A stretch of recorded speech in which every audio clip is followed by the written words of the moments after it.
Tetap baik, Bapak Ibu yang kami hormati, kita mulai saja untuk acara kita di siang hari ini. Mari kita awali kegiatan kita dengan membaca lafal basmalah bersama-sama. Bismillahirrahmanirrahim. Yang kami hormati Bapak Ibu DPL, rekognisi KM3 dan KM4 ataupun kegiatan MBKM yang lain. Izinkan kami di sini dari P3K melakukan sosialisasi sebelum nanti ada mahasiswa yang akan menghubungi Bapak Ibu untuk melakukan bimbingan terkait dengan rekognisi dari kegiatan KM3 maupun KM4 terhadap PLP. Sedikit pengantar dari saya Bapak Ibu, mungkin nanti untuk lebih rincinya akan ada di Bu Yosi. Ini saya hanya mengantarkan saya saja karena juga kebetulan saya di sini sebagai koordinator PT dari kegiatan KM, baik KM3 maupun di KM4. Nah, yang pertama, terkait dengan rekognisi yang diterima oleh mahasiswa, tentunya mahasiswa mendapatkan 20 SKS Bapak Ibu, dan FKIP dan PAI tentunya mendapatkan eksklusivitas di mana bisa direkognisi pada PLP, baik itu di PLP 1 maupun PLP 2. PLP 1 sebesar 1 SKS dan PLP 2 3 SKS. Untuk timeline KM4 dalam hal ini ada perbedaan di mana kalau KM3 sudah selesai, sudah rampung, sudah tuntas. Sedangkan untuk KM4 baru dimulai awal Agustus kemarin, jadi baru berjalan 1 bulan ini dan berakhirnya nanti bulan Desember. Jadi bulan Desember ini pun juga di awal Desember. Nah, ini nanti mungkin menjadi PR bagi Bapak Ibu sekalian atau kita bersama bahwa nanti untuk mahasiswa yang di KM4 juga membuat luaran atau rekognisi terkait dengan konversinya ke PLP, tapi juga melakukan kegiatan KM di sekolah. Nah, untuk identifikasi saja Bapak Ibu, di KM3 ada sebanyak 113 mahasiswa FKIP yang dinyatakan lanjut dan lolos untuk KM3 dari total 144. Sedangkan untuk KM4 itu ada sebanyak 28 dari 37 yang dinyatakan lolos dan lanjut untuk kegiatan KM4. Nah, oleh karena itu, karena kita pakainya structure form, maka nanti untuk KM3 kita basisnya adalah basis luaran, dan luarannya seperti apa nanti akan dijelaskan oleh Bu Yosi. Sedangkan untuk KM4 itu penugasan seperti apa nanti akan dijelaskan oleh Bu Yosi. Untuk rekognisinya sama seperti tahun lalu Bapak Ibu, yang penting sudah KRS dan milih PLP 1. Demikian juga untuk yang PLP 2 sudah KRS dan milih PLP 2. Hal ini bisa nanti dibatalkan apabila memang mata kuliah prasyaratnya tidak memenuhi. Konteksnya pada Prodi PBio kemarin ada satu mahasiswa yang tidak lolos di micro teaching, maka otomatis tidak bisa direkognisi. Nah, seperti itu kami kembalikan ke prodi masing-masing dan tolong kami dinotifikasi melalui koordinator prodi di P3K. Jadi kami tidak bisa mengidentifikasi satu-satu kalau prodinya tidak memberitahu. Harapannya nanti bisa dikomunikasikan dari Bapak Ibu Kaprodi ke koordinator prodi di masing-masing yang ada di P3K. Jadi ini nanti bisa digugurkan rekognisinya kalau mata kuliah prasyaratnya tidak memenuhi. Kemudian untuk luarannya nanti akan dijelaskan teknis oleh Bu Yosi. Di sini untuk PLP 1 kita samakan Bapak Ibu, ada video reflektif dan esai. Sedangkan untuk PLP 2 ada video pelaksanaan dan artikel. Perannya bagaimana? Mudah Bapak Ibu untuk DPLKM. Yang pertama, Bapak Ibu menyiapkan diri untuk melakukan responsi. Tentunya nanti responsi yang ditanya adalah luarannya. Kalau PLP 1 yang ditanya esai dan video reflektifnya. Kalau KM ke PLP 2 yang ditanya adalah video dan artikel proceedingnya. Setelah itu Bapak Ibu mengolah nilai akhir sehingga nanti bisa diserahkan ke kami. Jadi karena penilaian ini nanti pakainya structure form, penilaian ini akan kami berikan langsung ke Kaprodi, nanti biar masuk ke SIA MBKM. Kemudian untuk pengumpulan luarannya, yang penting nanti bisa selesai Bapak Ibu ya, nanti akan kami sediakan Google Form. Masih sama kriterianya pakai yang ada di PAP, jadi silahkan kita sepakati untuk nilai A lebih dari 80. Kriteria esai nanti akan dijabarkan oleh Bu Yosi, demikian juga untuk yang proceeding. Intinya adalah di plagiarisme. Kami sangat menekankan plagiarisme karena yang nanti akan dilihat kalau plagiarismenya tinggi, tidak hanya merugikan artikel yang akan terbit, tapi juga artikel yang dirujuk. Sebagai contoh, Bapak Ibu nanti akan tersantum namanya pada artikel tersebut. Takutnya kalau lebih dari 20%, pas Bapak Ibu ngajukan jabung, kedetek similaritas dengan proceeding ini. Oleh karena itu harapannya Bapak Ibu nanti sebagai pengontrol untuk plagiarisme. Untuk esai 20%, sedangkan untuk artikel proceeding 30%. Untuk teknisnya akan dijelaskan oleh Bu Yosi. Hal-hal yang perlu diperhatikan Bapak Ibu terkait dengan pelaksanaan kegiatan KM ini tentunya harapannya nanti bisa dilakukan dengan baik dengan kerjasama antara P3K, Bapak Ibu DPL, selaku perpanjangan dari kami, kemudian nanti dengan mahasiswa, sehingga mahasiswa merasakan adanya rekognisi dari kegiatan KM terhadap PLP. Saya kira itu untuk pengantar saya dari apa yang ingin kami sampaikan terkait dengan rekognisi atau konversi dari kegiatan KM ke PLP. Untuk selanjutnya adalah penjelasan teknis bagaimana apa saja yang perlu Bapak Ibu lakukan atau persiapkan ke mahasiswa akan dijelaskan kepada Ibu Yosi. Monggo Bu Yosi, kamu silakan. Oke, terima kasih Pak Faris. Izin share screen Bapak Ibu.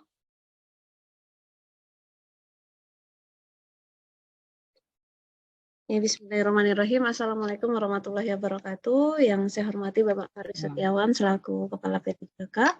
Yang saya hormati pula Bapak Ibu DPL yang telah hadir pada ruang Zoom meeting pada siang hari ini. Baik Bapak Ibu semua, langsung saja kepada hal teknis ya. Jadi saya izin mewakili teman-teman tim untuk menyampaikan terkait dengan rekognisi KM3 dan 4 ke PLP1 dan PLP2 dan atau ya Bapak Ibu. Jadi rekognisi ini berlaku sesuai tadi yang disampaikan Pak Faris, sesuai ketika mahasiswa tersebut sudah memenuhi syarat-syaratnya, salah satunya adalah KRS-nya. Jadi kalau mereka masih di semester 4, mendapatkan mengikuti KM4 maka atau KM3 maka mereka bisa direkognisi hanya ke PLP1. Jadi hanya satu, tidak bisa kedua-duanya. Saya lanjutkan Bapak Ibu. Hal itu saya sampaikan Pak Faris ya, saya langsung saja. Tadi Pak Faris sudah menyampaikan bahwa karena mahasiswa KM3 dan KM4 ini sudah melakukan kegiatan di sana, maka kita memberikan penilaian PLP1 dan PLP2 melalui rekognisi. Nah, untuk penilaian rekognisi ini kita basisnya hanya pada luaran Bapak Ibu. Jadi mahasiswa itu untuk PLP1, untuk rekognisi ke PLP1, mereka akan membuat video refleksi dan esai, semuanya tugas individu. Video singkat itu durasinya, kemudian kalau PLP2 itu juga video singkat dan artikel ilmiah. Nah, bedanya kalau untuk PLP itu ada tugas individu, itu video singkat, tapi artikel ilmiah ini sifatnya tugas kelompok. Nah, perkelompokan ini disesuaikan dengan DPL. Hanya buat rekognisi nanti kita perlu beberapa kriteria, Bapak Ibu akan saya sampaikan selanjutnya setelah bagian ini. Nah, saya ingin menguatkan kembali Bapak Ibu, tadi juga sudah disampaikan oleh Pak Faris, syarat bisa direkognisi kepada PLP1 itu adalah mereka lolos seleksi kampus mengajar 3 ataupun 4, aktif sebagai mahasiswa pada semester berjalan, telah mengisi KRS ya, kecuali mungkin di beberapa program studi tertentu itu yang masukin nanti di KRS semester gasal, ya artinya ini menyesuaikan kondisi masing-masing prodi. Lalu ketentuan telah lulus 4 kelompok mata kuliah dasar yang juga ini menjadi kriteria ketentuan pada prodi masing-masing dan minimal beban studinya 40 SKS. Nah, kalau ini sudah terpenuhi, maka baru bisa direkognisi. Kemudian PLP2 juga demikian, sama, hanya bedanya jumlah SKS yang terpenuhi atau jumlah mata kuliah yang sudah lulus juga. Tambahannya itu salah satunya adalah mikroteknik.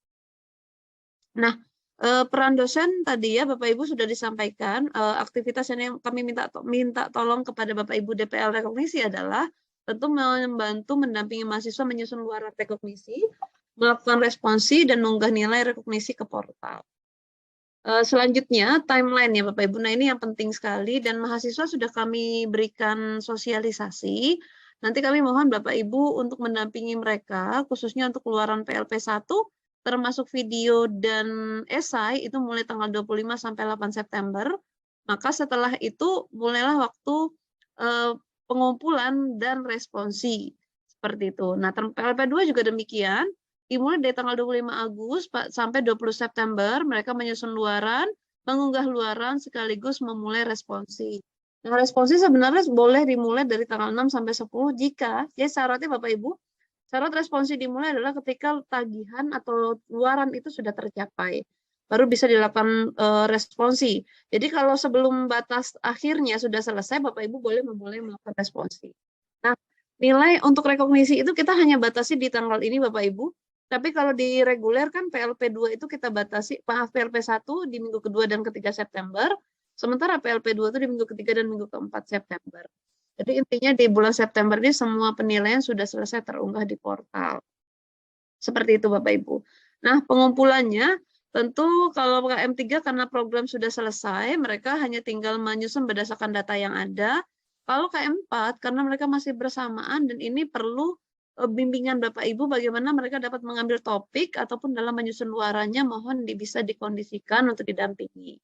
Nah, kriteria sekali lagi kami ingin sampaikan Bapak Ibu, ini semua kriteria penilaian esai ataupun luaran untuk PLP1 sama dengan PLP1 reguler. Jadi Bapak Ibu bisa melihat nanti di buku pedoman. Nah, plagiarismnya itu maksimal 20%, sistematikanya mengikuti template yang tercantum, datanya cukup, pengolahan datanya juga valid. Jadi ini tergantung kepada topik apa yang diangkatkan. Nah, pengumpulannya sudah ada di WP3K pada link luaran PLP1. Begitu juga dengan artikel proceeding, ini sistemnya sekarang berkelompok, Bapak Ibu. Nah, kita menyarankan berkelompok ini adalah kelompok yang 1 DPL. Tapi jika di prodi Bapak Ibu semua, misalnya itu ternyata Bapak Ibu hanya merekognisi 1 mahasiswa, khususnya di prodi PBS ini, kebetulan memang ada yang hanya 1, kemudian ada juga Bapak Ibu yang berada mendapatkan kalau 3 atau bagaimana mau dijadikan 1 kelompok saja, ya nggak masalah. Tapi kalau misalnya hanya satu mahasiswa, saya pikir ini boleh ya digabungkan oleh 2 dosennya, artinya nanti penulisnya jadi 4, tidak masalah, masih wajar ya Pak Faris. Kemudian ada yang bertanya demikian, saya pikir boleh. Dan kemudian ini tambahan Bapak Ibu, ini khusus buat rekognisi saja.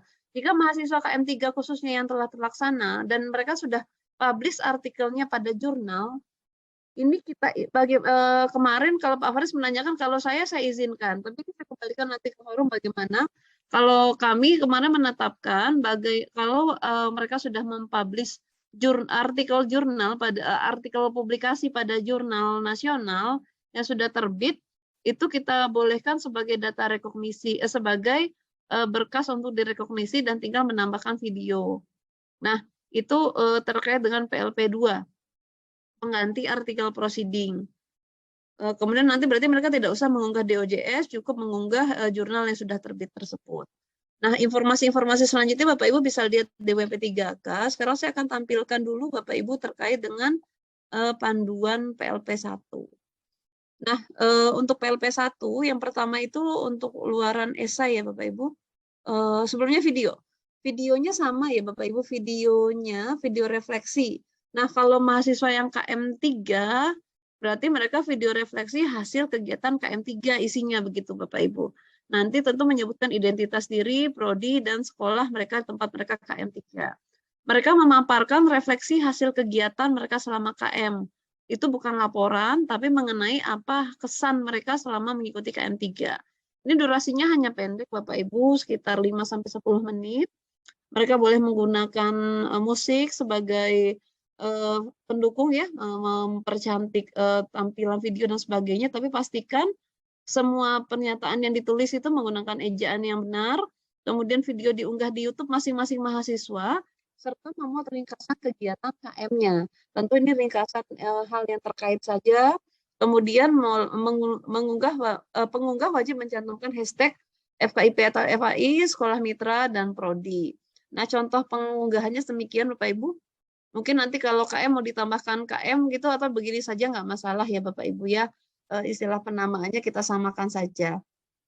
Kemudian sistematika esai, seperti sudah di buku pedoman, saya pikir Bapak Ibu tentu sudah pengalaman ya, karena sudah dalam proses membimbing PLP1 juga sekarang, sedang menyusun esai.